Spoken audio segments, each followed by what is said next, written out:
आज हम लोग देखने वाले हैं how to assemble a desktop PC. इस डेस्कटॉप पीसी को असेंबल करने के लिए हमें जिन जिन कंपोनेंट्स की आवश्यकता होती है, हम उन कंपोनेंट्स को बारी बारी से यहाँ पे आपके सामने ला रहे हैं और उसको हम बारी बारी से अनबॉक्स करेंगे और फिर हम सारे सिस्टम्स को असेंबल करेंगे। इसके लिए हम इस समय इंटेल के i3 प्रोसेसर्स का इस्तेमाल करेंगे। इंटेल का i3 प्रोसेसर का 10th जनरेशन का सिस्टम मैं असेंबल करने वाला हूँ। इसके लिए मैंने जो बोर्ड यूज़ किया है वो बोर्ड गीगाबाइट की तरफ से है, H410 का MH बोर्ड, जो कि LGA 1200 के सॉकेट पे बेस्ड है। मीन्स इसमें हम 10th जनरेशन के i3, i5, i7 और i9 जैसे किसी भी प्रोसेसर का इस्तेमाल कर सकते हैं। मैं आपको रिकमेंड करता हूं कि इस तरीके के बोर्ड का इस्तेमाल आप सिर्फ़ और सिर्फ i3 बेस्ड सिस्टम के लिए ही करें तो ज़्यादा बेहतर होगा, कारण ये बहुत ही लोअर कैटेगरी का बोर्ड एक बेहतर परफॉर्मेंस i3 के लिए सबसे बेहतर बोर्ड हम कह सकेंगे इसको। हमने इसमें जो प्रोसेसर यूज़ किया है, मैंने पहले ही बताया कि ये i3 10th जनरेशन का प्रोसेसर है। इसके लिए हम एक SSD कार्ड का इस्तेमाल करेंगे जो कि M.2 स्लॉट का होगा। हमने एक ऐसा ही मदरबोर्ड चूज़ किया है जिसमें M.2 कार्ड लगाया जा सके। इसके लिए हमने पावर सप्लाई के लिए जो यूज़ किया है वो कूलर मास्टर की तरफ से है, 450 वाट का ब्राउन सर्टिफाइड 80+ पावर सप्लाई। ये पावर सप्लाई हमारे सिस्टम को पावर देने के लिए मोर देन इनफ है। हमने रैम के लिए यूज़ किया है XPS की तरफ से गामा D30, जो कि 8 GB का रैम है, 3000 मेगाहर्ट्ज पे क्लॉक्ड है ये। माउस के लिए हम यहाँ पे यूज़ कर रहे हैं लॉजिटेक की तरफ से आने वाला M90। इस पूरे पीसी को असेंबल करके हम जिस कैबिनेट में रखेंगे, ये कैबिनेट एंटेक की तरफ से है NX200।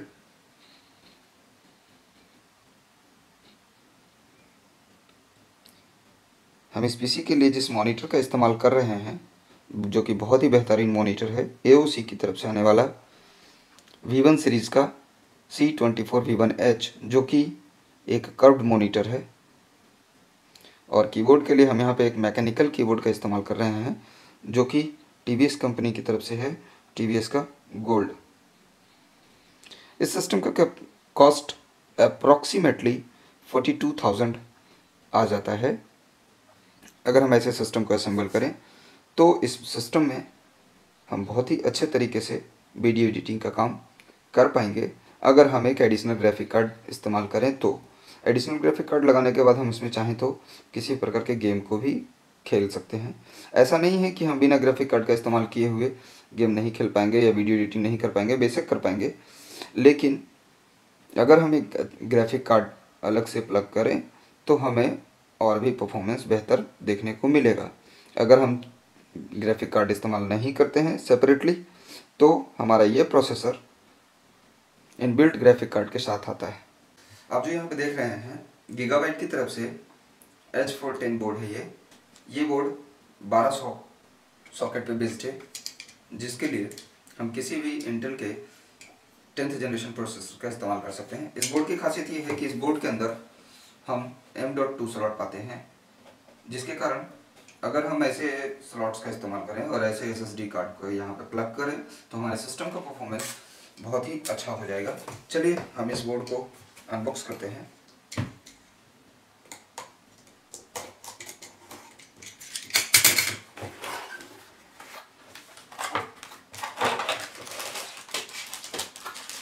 इस बोर्ड के अंदर हमको मिलता है ये CPU पैनल के बैक में लगने वाला ये एल्युमिनियम स्ट्रिप, एक SATA केबल और हमारा बोर्ड। इसके अलावा हमें मिलता है एक यूज़र मैनुअल और एक सीडी, जिसकी आज की डेट में कोई भी ज़रूरत नहीं है।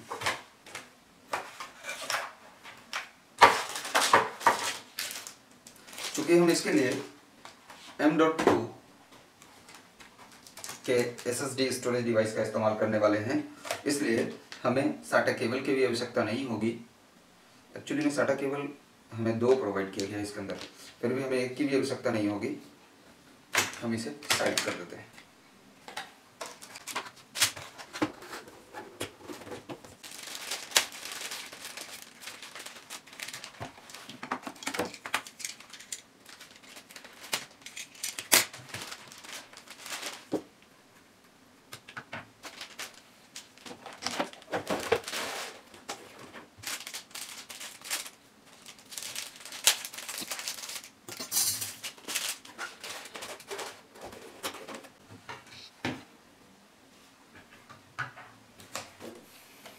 इस बोर्ड में हमें एक PSY2 पोर्ट और 4 USB 2.0, 2 USB 3.0 का पोर्ट मिल जाता है। साथ ही साथ डिस्प्ले आउट के लिए एक BGA पोर्ट और एक HDMI पोर्ट भी मिल जाता है।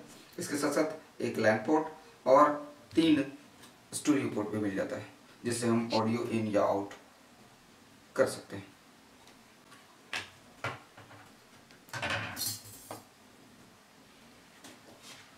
अब हम अगला देखेंगे, यह प्रोसेसर इंटेल की तरफ से i3 का 10th जनरेशन प्रोसेसर, जिसकी परफॉर्मेंस बहुत ही बेहतर है। ये 4 कोर 8 थ्रेड का प्रोसेसर है और इसकी स्पीड 3.6 गीगाहर्ट्ज है। 6 MB कैश मेमोरी के साथ आता है ये। इस प्रोसेसर के साथ आप देख सकते हैं हमें मिलता है एक स्टॉक फैन, जिसमें पहले से ही हमारा पेस्ट लगा हुआ आता है, जो कि हमारे प्रोसेसर को ठंडा करने के लिए यूज़ किया जाता है। ये इंटेल की तरफ से फैन हमें इस प्रोसेसर के साथ में आता है। हमें अलग से फैन परचेस करने की आवश्यकता नहीं है अगर हम किसी जब तक हैवी वर्क के लिए अपने सिस्टम का इस्तेमाल ना करें। ये रहा हमारा इंटेल का i3 का 10th जनरेशन का प्रोसेसर, जो कि 3.6 गीगाहर्ट्ज पे क्लॉक्ड है। अब हम इस प्रोसेसर को अपने मदरबोर्ड में इंस्टॉल करने वाले हैं। इस प्रोसेसर को मदरबोर्ड में इंस्टॉल करने के लिए हमें ये ध्यान में रखना होगा कि इसमें नॉचेस बने हुए होते हैं। आप जैसे कि देख सकते हैं, एक नॉच इस तरफ होता है, एक नॉच इस तरफ होता है। ठीक उसी प्रकार का नॉच हमारे ये प्रोसेसर सॉकेट में भी बना हुआ होता है।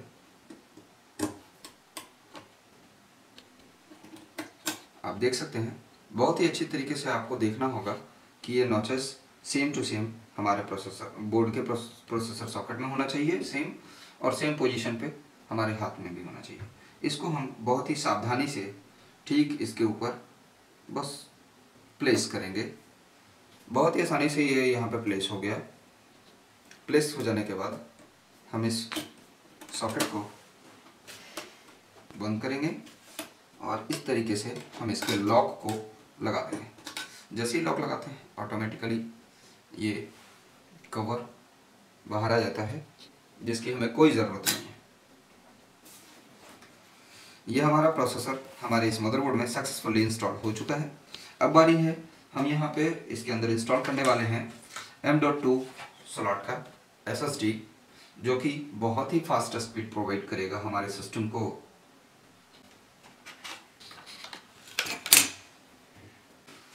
ये SSD को हम यहाँ पे लगा सकते हैं। हमने इस बोर्ड का पहले ये लॉक निकाल लिया है। निकालने के बाद हम यहाँ पे अभी इस SSD कार्ड को प्लग कर रहे हैं। प्लग करने के बाद हमने इसे प्लेस किया और इसके लिए जो लॉक हमें प्रोवाइड किया गया है, बस इस लॉक को इसके ऊपर लगा दिया गया। ये हमारा M.2 SSD हमारे बोर्ड में इंस्टॉल हो चुका है। अब इसमें हम प्रोसेसर के इस फैन को इंस्टॉल करेंगे। सिस्टम फैन को इंस्टॉल करने के लिए बस इसके चारों पोजीशंस को हमें ध्यान में रखना है। और आप जैसे कि देख पाएंगे, हम जैसे इस बोर्ड को उठाते हैं, इसका चारों इस तरफ लॉक इधर बाहर की ओर आ जाता है। आने के बाद हमें इसको इसके लॉक के डायरेक्शन में घुमाना होगा। लॉक लग गया। आप जैसे कि देख सकते हैं चारों लॉक लग जाने के बाद आप अगर इस फैन को इस तरीके से पकड़े तो ये निकलेगा नहीं। अब बारी है इसमें रैम इंस्टॉल करने की। रैम इंस्टॉल जैसा कि हमने आपको बताया कि हम XPG की तरफ से आने वाला 3000 मेगाहर्ट्ज पे क्लॉक 8 GB का ये सिंगल स्टिक रैम यूज़ करने वाले हैं। जब भी हम किसी सिस्टम में सिंगल स्टिक रैम का इस्तेमाल करते हैं तो हम इसके फर्स्ट सॉकेट में ही इसको प्लग करेंगे।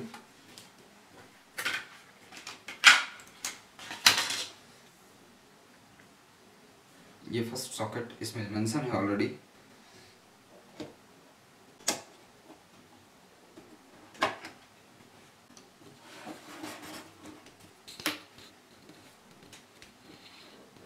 रैम को आपको अच्छे से लगाना है और ये देख लेना है कि रैम पूरी तरह से हमारे मदरबोर्ड में इंस्टॉल हो चुका है। इसके बाद हम इस CPU के फैन में पावर प्लग करने के लिए यहाँ सिस्टम फैन में इस पिन को लगाएंगे ताकि ये फैन मूव कर पाए।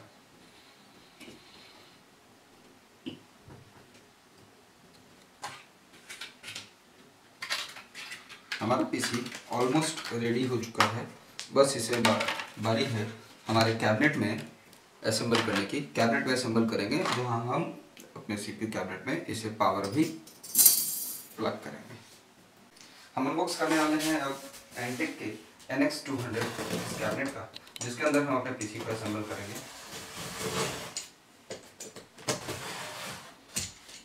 बहुत ही अच्छा कैबिनेट है ये। RGB लाइटिंग के साथ आता है। One sided tempered glass panel भी हमें मिल जाता है इसमें। हमें एक RGB लुक भी देगा, साथ ही साथ बहुत ही मजबूत कैबिनेट है।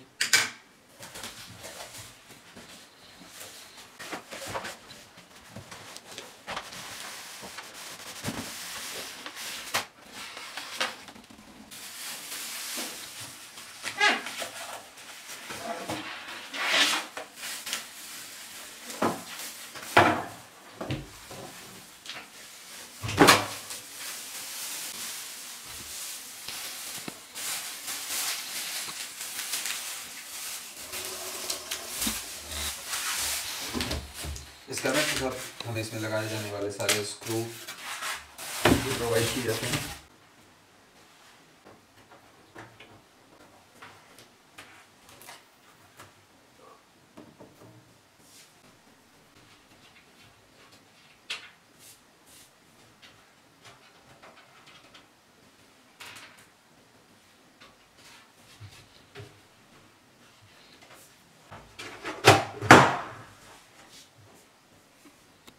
इसमें हम सबसे पहले अपने SMPS को इंस्टॉल करेंगे।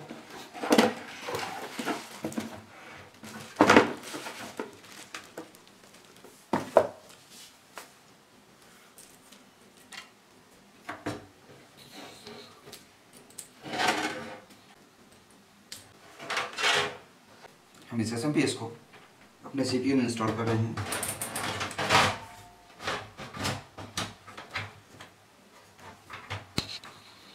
इसको अच्छी तरीके से हमें टाइट करना होगा स्क्रू से। इसे टाइट करने के लिए हमारे इस कैबिनेट के साथ जो स्क्रू ड्राइवर का सेट दिया गया है, देखेंगे इसमें ही हमें SMPS को अच्छे से प्लग करने के लिए स्क्रू मिल गए।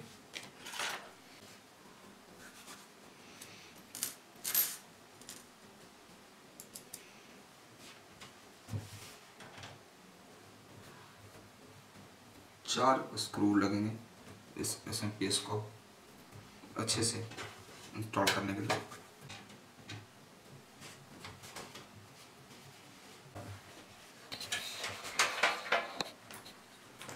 इसमें हम जैसा कि देख सकते हैं SMPS में ये जो हमारा केबल है 24 पिन पावर ATX कनेक्टर, हम इसे अपने मदरबोर्ड में प्लग करेंगे। मदरबोर्ड में ठीक ऐसा ही सॉकेट होगा। ये इसमें हमें इसे अच्छी तरीके से प्लग करना होगा। इसके अलावा हम अपने प्रोसेसर में पावर सप्लाई के लिए जो कि यहाँ पे 8 पिन का सॉकेट है हमारा। 8 पिन हमारा CPU पावर देने के लिए इसमें लिखा हुआ मेंशन किया हुआ है CPU। ये हम यहाँ पे प्लग करेंगे। तो एक ये हमें प्लग करना है, एक ये हमें प्लग करना है। और हमारे कैबिनेट में चूँकि RGB लाइट है, RGB लाइट में पावर सप्लाई देने के लिए ये हमारा SATA केबल इस्तेमाल होगा। हम इसे प्लग करेंगे। बस हमें इसके अलावा और किसी भी वायर की आवश्यकता फ़िलहाल नहीं है। चूँकि हम स्टोरेज डिवाइस के लिए M.2 कार्ड का इस्तेमाल कर रहे हैं, इसलिए हमें और एडिशनल कहीं से पावर की आवश्यकता फ़िलहाल नहीं पड़ेगी। तो अब हम एक एक करके इसको वहाँ असेंबलिंग शुरू करेंगे और इसको हम बाद में केबल मैनेजमेंट करने के बाद लास्ट में प्लग करेंगे। इस मदरबोर्ड को हमें इसके अंदर एडजस्ट करना होगा। इसके लिए सबसे पहले हम इसे अपनी जगह पे प्लेस कर देंगे इस तरीके से। ये यहाँ के बजाय आप सीधे इसके अपने पोजीशन पे भी प्लेस कर सकते हैं। ये वहाँ लग जाने के बाद जस्ट बगल में हम मदरबोर्ड को प्लेस कर रहे हैं।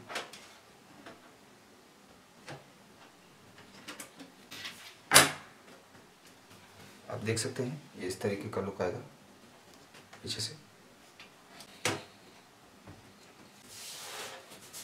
हम अपने मदरबोर्ड को इसमें प्लेस कर रहे हैं। प्लेस करते वक्त केवल इस बात का ध्यान रखना है कि ये सारे सॉकेट्स हमारे इस बैक पैनल से बाहर की ओर दिखाई देने चाहिए और हमारे सारे स्क्रू का पोजीशन सिस्टम सही जगह पे होना चाहिए जहाँ पे हम स्क्रूज को टाइट कर सकें। 1 बाय 1 सारे स्क्रूज को टाइट करेंगे। ये हमारा USB 3.0 का केबल, ये हमारा प्रोसेसर का 8 पिन सॉकेट,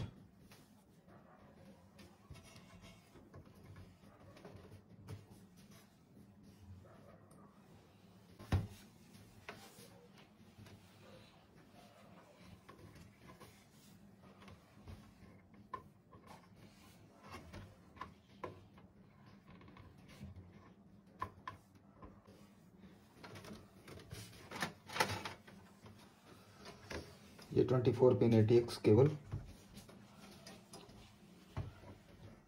और फाइनली हमारा फ्रंट ऑडियो जैक और फ्रंट USB।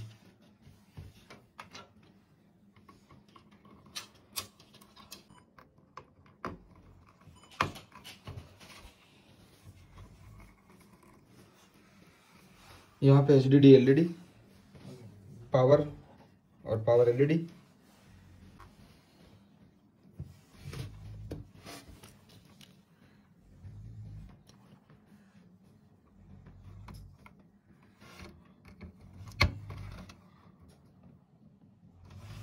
LED प्लग हो चुका है।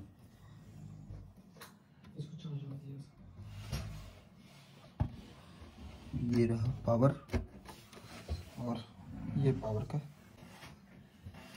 LED। ये हमारा सिस्टम असेंबलिंग कंप्लीट।